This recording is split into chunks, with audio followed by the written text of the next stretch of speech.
بسم اللہ الرحمن الرحیم۔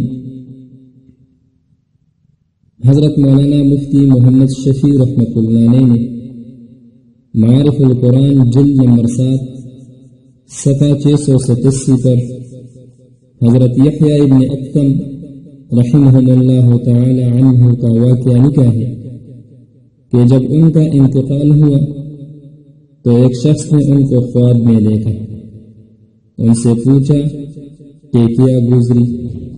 فرمانے لگے میری پیشی ہوئی، مجھ سے فرمایا اے گناہگار بوڑھے، تو نے فلاں کام کیا، میرے گناہ ایک ایک کر کے گنوائے گئے اور کہا گیا تو نے ایسے ایسے باعث عذاب کام کیے۔ میں نے عرض کیا یا اللہ، مجھے آپ کی طرف سے یہ حدیث پہنچی ہے۔ فرمایا کون سی حدیث پہنچی؟ میں نے عرض کیا کہ حضرت عائشہ رضی اللہ تعالی عنہا فرماتی ہے کہ مجھ کو حضور اقدس صلی اللہ علیہ وسلم نے ارشاد فرمایا اور حضور اقدس صلی اللہ علیہ وسلم کو جبریل امین نے اور حضرت جبریل علیہ السلام کو آپ نے ارشاد فرمایا کہ جو شخص اسلام کی حالت میں بوڑھا ہو اور میں اس کو اس کے اعمال کی وجہ سے عذاب دینے کا ارادہ بھی کروں لیکن آگے بڑھاپے سے شرما کر معاف کر دیتا ہوں، اور یہ آپ کو معلوم ہے کہ میں بوڑھا ہوں۔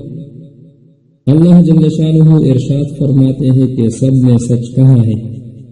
حضرت یحییٰ ابن اکثم رحمۃ اللہ علیہ فرماتے ہیں اس کے بعد مجھے جنت میں داخلہ کا ارشاد فرمایا۔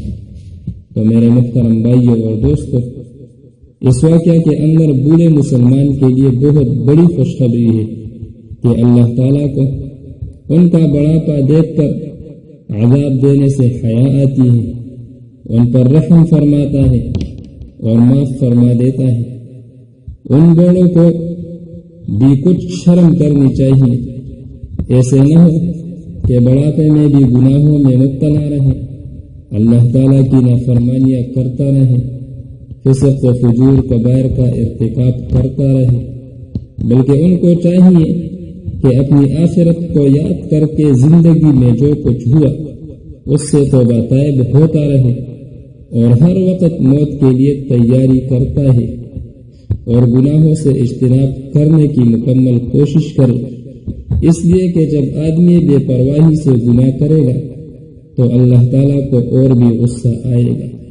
اللہ جل شانہ ہم سب کو عمل کرنے کی توفیق عطا فرمائے اور جنت فردوس عطا فرمائے، آمین آمین آمین۔